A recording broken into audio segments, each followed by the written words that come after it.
Gentlemen, my name's Chad Howse, and this is The Man Show.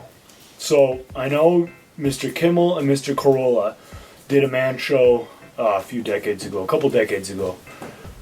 Their show was a comedic look at the decline in masculinity. In this show, we're looking at the literal decline in masculinity, the decline in masculine values. We will look at the decline in testosterone, which is the topic of this episode, and we will look at the rise of things like political correctness and a softer society, which makes sense because things have never been easier for a lot of us. So I hope you enjoy the show, and this episode, as I just mentioned, is all about testosterone. The episode is brought to you by a book I'm actually giving away for free. It's called The Man Diet. So The Man Diet is a look at not only diet, but a lot of the stuff we'll cover in this conversation. It's a look at a lifestyle for optimal testosterone levels. It's a look at routine for optimal testosterone levels.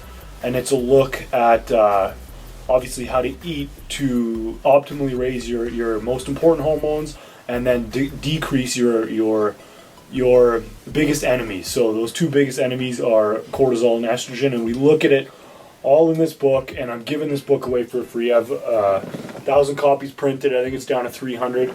So if you go to themandietbook.com, you can get a copy, or if you just click the link down below, you can get a copy. So first episode of The Man Show. Cheers.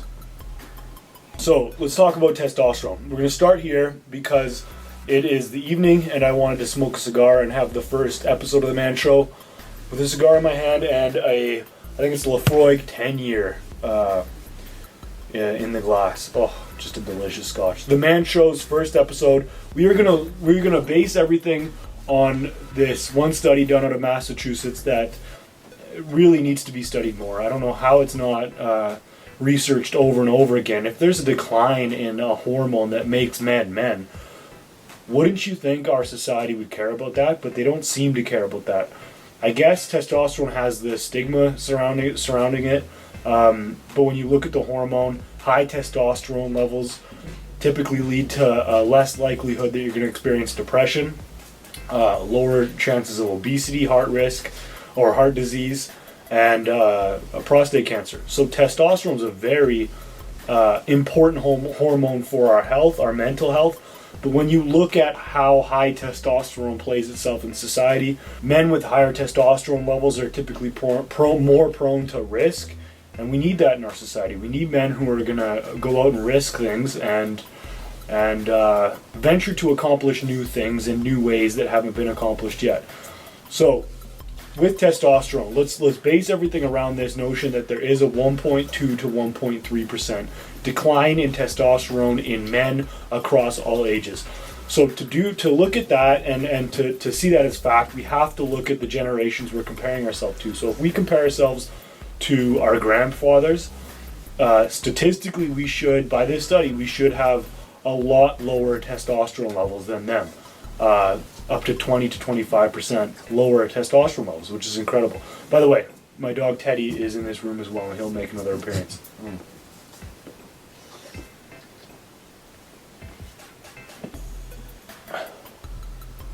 What has come about since our grandfather's era?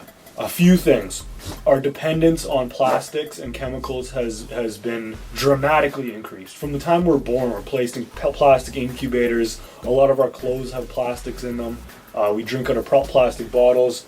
We heat our food in plastic containers. Plastics have a lot of chemicals that lower testosterone. To counter that, or to compound that, a lot of the products we use, deodorants, shampoos, soaps, a lot of these have chemicals such as parabens and other chemicals that lower our testosterone levels by increasing our estrogen levels. They have xenoestrogens, which are chemical estrogens in them. So we want to avoid these. This is one thing that has happened since our grandfather's era. Another thing that's happened is a detachment. If you talk to an older person about work or about how they worked, they were typically focusing on one thing at a time. And this is going to be a bit of a it's a hard to prove point, but when Our grandfathers worked, they worked on one thing at a time. When we work, we have so many distractions. Everything is pulling us in multiple different directions. We have our phones, computers, different windows within that computer. We have the TV, we have people texting us, calling us, we have things we want to search, we have this, that, and everything else. What we don't have is focus, and what we don't have is a practicer's mentality, in that we are focused on one thing and we're practicing to get better at that one thing. What that can cause is a lot of stress. So we become a society that's addicted to being busy. Busyness doesn't necessarily mean you're going to accomplish. Busyness is just being busy. For the most part, people who are busy and they think that being busy is a sign of success aren't that successful, because what success really demands is focus. And what busyness brings is a lot of stress and worry. And that stress and worry shows itself in our hormones. We have very high cortisol levels, a lot of us, especially the men, where we place a lot of pressure on ourselves, and we're not focused doing the things that will make the biggest impact in our lives and our business and so forth. We're pulled in so many directions that clarity is a relic. And when you don't have clarity and you are worried and stressed, you compound that because you're not really sure why you're worried or stressed. So since our grandfather's era, we haven't had the clarity or the focus or the calmness that they had back then, where they were working with their hands more often, and they didn't have cell phones and computers and all the nonsense that brings. So you look at those two things. You look at they ate higher fat diets. They ate things like butter. They didn't cut out fat. We had this period of 20, 30 years where we really cut out fat. And obviously fat is something we need for testosterone, because testosterone, we create testosterone when we convert cortisol into testosterone in our testes. So we need diets that are higher in fat. But then you look at their lifestyles, and there was a less dependence on plastics and chemicals, which is probably the main thing that created this 1.2 to 1.3% decline in testosterone. But also they knew their neighbors by name, especially in the smaller towns. They knew what they were doing every day. There wasn't this stress of debt or stress of being busy and not having clarity. And we think we're healthier, we think we're better off today, but if you look at this decline in testosterone, you have to question that. So then how do you increase your testosterone levels? What are the big things that you can do to naturally create thriving testosterone levels so you can live your most ambitious, manly, audacious, and healthy life? So we'll start with the plastics. What you want to do is look for natural sources of soaps. I'll put a list of chemicals down below in the description that you want to watch out for. But you want to have natural ingredients in your cleaning products, like your deodorant and your soap, your shampoo. You want to opt for natural, and there's a lot of different resources for that. I know my local drugstore has a whole section full of just natural cleaning products. So you want to cut, and then you want to cut out plastics. So you want to drink from glass or metal. You don't want to carry your food in plastic containers, which means also plastic wrap. You want metal. So those are something you can do to try your best to avoid the chemical estrogens that are ruining our ability to produce testosterone levels. From there, let's talk about the big things. Sleep is one of the main things, and getting your body fat percentage down. Glorious. Oh, by the way, this is a Rocky Patel 10th anniversary delicious stogie. Oh, estrogen hides itself in body fat. So if you're above 14% body fat, that's the main focus right now, along with sleep. A lot of studies have shown that even comparing 6 to 7 hours of sleep can dramatically increase your cortisol levels, which can dramatically decrease your testosterone levels. One of the things we're doing with testosterone is we're measuring it against cortisol. That's one of the ways we measure testosterone levels. So if your cortisol levels are too high, your testosterone levels cannot thrive. So the main thing you want to do with sleep is get a sleep schedule. That I've been a former insomniac. I had a horrible time sleeping, and the only thing that really fixed it was having a sleep schedule. So I went to bed at the same time every night and woke up at the same time every morning. If you don't fall asleep, you still have to wake up at that same time, and over a period of a couple weeks, you'll train your body to sleep. For body fat, pick up the Man Diet, the free book, but we go into intermittent fasting, which has also been shown to really help your hormones, and it helps you with the caloric restriction that you need to lower your body fat. From a training standpoint, you're not just going to you're a man, you don't want to be skinny, you don't want to be thin, you want to have some muscle to you. So you want to train for strength. So I'll put a link down below to the testosterone workout as well. You'll have access to it with the Man Diet if you pick up the Man Diet, but you want to focus on building strength, ideally using a DUT method. It's a daily undulating periodization method. I think it's just the best way to add muscle and get strength. But then with your training, you're trying to get these surges from testosterone while also lowering your body fat and getting stronger and building muscle. Muscle's your ally in this fight to increase your testosterone levels. So the surges come in the form of sprints, plyometrics, heavy compound lifts, which are already in the program, as are these other things, and Olympic lifts, which are explosive lifts. So these give you the surges, and the strength training will give you the lower body fat percentage that you need, that you'll gain by also following the Man Diet. Those are the two main things. Get your body fat below 14% and get 8 hours of sleep every single night. Testosterone also has a lifestyle component to it. So why do you want optimal testosterone levels? Why does anyone want optimal anything? Because we want to win. I think as men, we naturally detest mediocrity. We don't want to be average. I read about guys like James Cook, who was born into a poor background, but he had this desire to explore, to be great, to do great things, and he did them. And so I love reading biographies, especially historical ones, stories that happened 100, 200, 300, 400, whatever years ago, because it was even harder back then to rise from the lower class to the upper class, and he did it.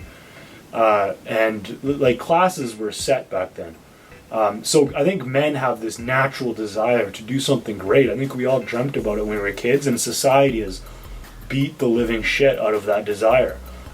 Sometimes our parents have, sometimes out of love. So as men, we want to be optimal. We detest mediocrity. We don't want to be mediocrity. We don't want to be average.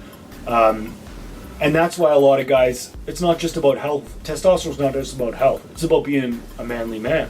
And we're going to cover what that entails in a role in the next video. But for now, we're talking about the hormone that makes men men, and it's on the decline.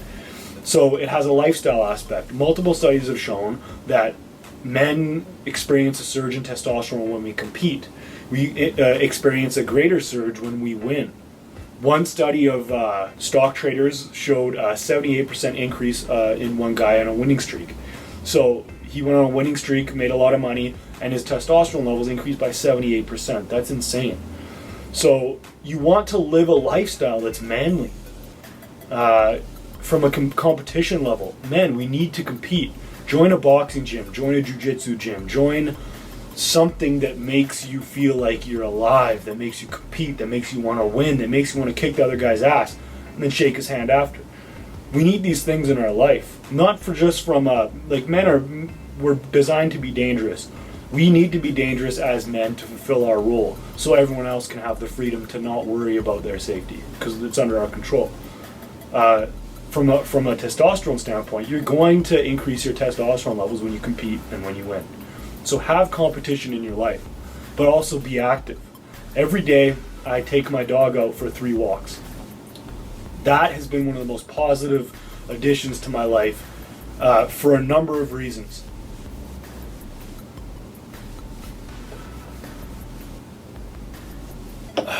One, walking keeps you incredibly lean.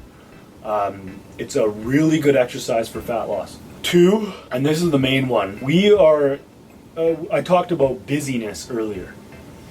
We don't walk like we used to. We don't fix the things in our house like we used to. We are not focused on the process like we used to be.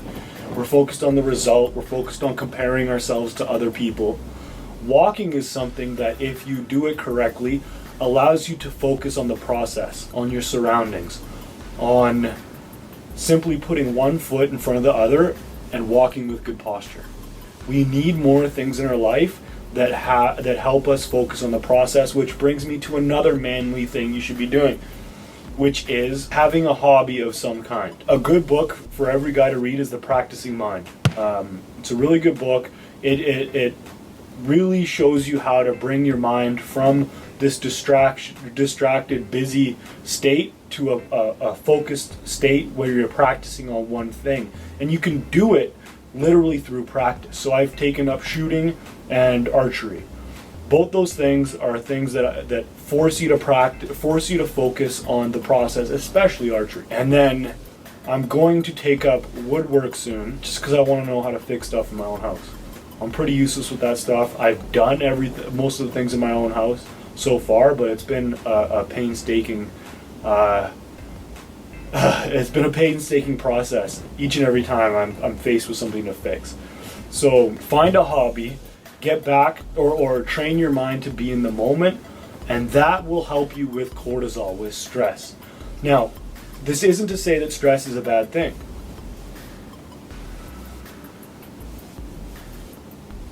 Because we need stress. We need stress from the standpoint that stress is what you need to grow and to improve.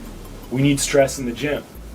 Stress is how you build muscle. It's how you grow by getting uncomfortable, by taking on pain. So it's true in the gym. You put your muscle through pain, breaks the muscle down, you grow it through recovery. In life, we need the stress of having our reach exceed our grasp, in that we need to accomplish more than what we know we can accomplish if we're going to improve. That's just living a manful life. Next, I'm going to get into the nitty-gritty of how to increase testosterone levels. I'm going to take you into the kitchen. We're going to talk about micronutrients. We're going to talk about a few supplements that you need to have on your supplement counter. And we are going to talk about nutrition. We're also going to talk about what you should cook with. So it's not just about the food, but it's about what you prepare it in, because a lot of these non-stick pans and so forth are riddled with chemicals that dramatically lower testosterone levels. So far I hope you've enjoyed the Man Show. On to the next segment. Alright guys, so we are in the kitchen and we're going to cover a few things that you should be doing daily and a few things that you should avoid in the kitchen to produce optimal testosterone levels. So with the Man Diet book, how we split up our macronutrients. So we have a fats and proteins meal, because you need fats. That's where you get cholesterol, and that's how we produce testosterone. So you need fats, you need carbohydrates, helps you lower cortisol levels. So we have a fats meal, a post-workout heavy carbs, heavy proteins meal, and then everything in between is kind of mixed a bit.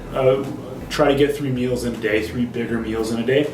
If you spread your meals out a lot, every time you eat, you increase your cortisol levels as well. So that's why we try to focus on 3 meals rather than having those 6.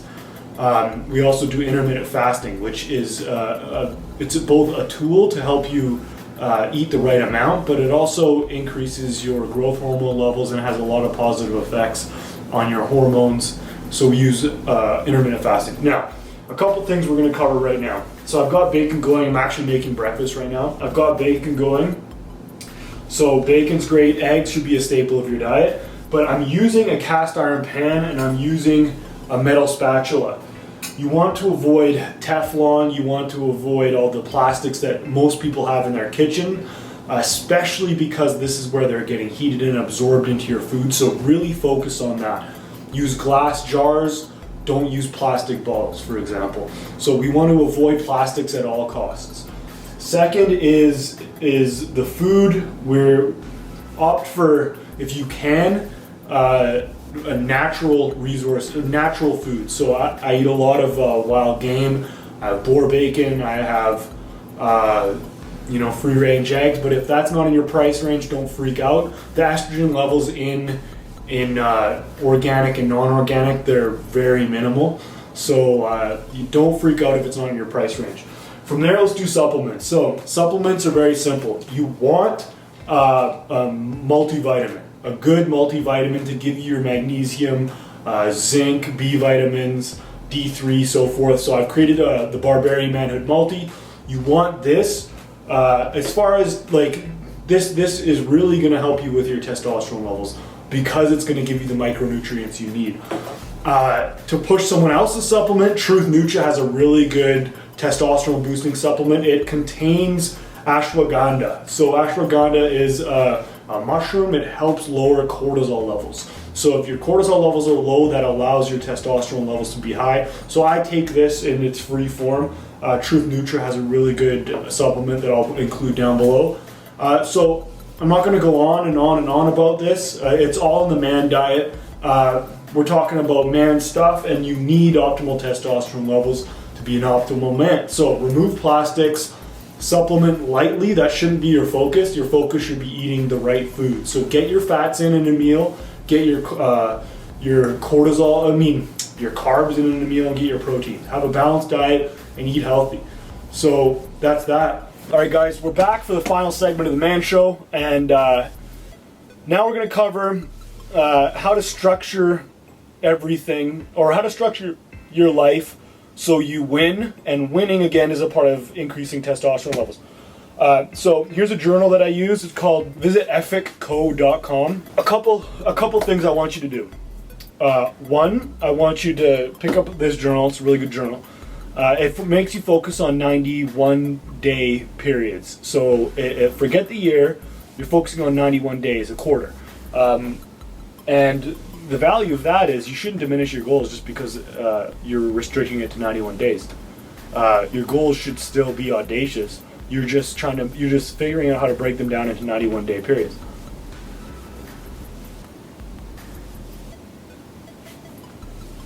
Second, start every day with gratitude.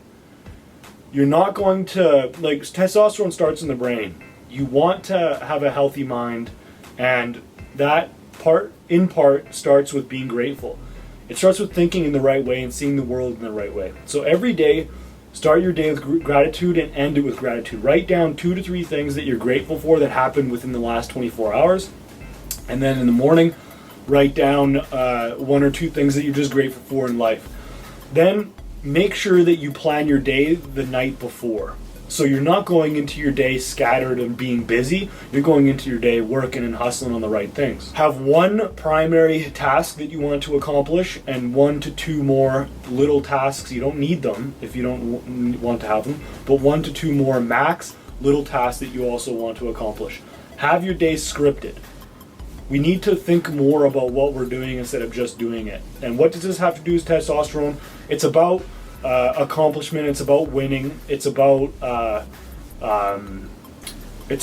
doing the right things rather than just doing things. So that's the challenge. And then finally, have a firm end to your workday and really have a routine going into bed. Sleep is one of the most important things you can do for testosterone levels. So we are going to really work on sleep and have a pre-bed routine that you follow every night that gets you ready for sleep. So this is the first episode of the Man Show. Again, we're talking about all things masculine, and this book happens to be very masculine. It's the Man Diet, and I want to give you this for free. Tell me where to ship it. Visit themandietbook.com or click the link down below, which will just take you to themandietbook.com. Pick your free copy up. I want this in as many guys' hands as possible. I only have 1,000 copies. I think there's 300 left. I may print more, but I'm not sure yet. We'll see how it goes. I'm really looking forward to getting this in your hands. And again, next episode of The Man Show, we are going to cover our role in life and how that is being utterly ruined, but how you can reclaim it and not only train it. So we're going to talk about training, why you work out, why you do what you do, and it'll help you go into the gym with a better mindset and help you live with a better mindset as well. So that's The Man Show. Again, Lefroy 10, Rocky Paytel. Cheers, fellas.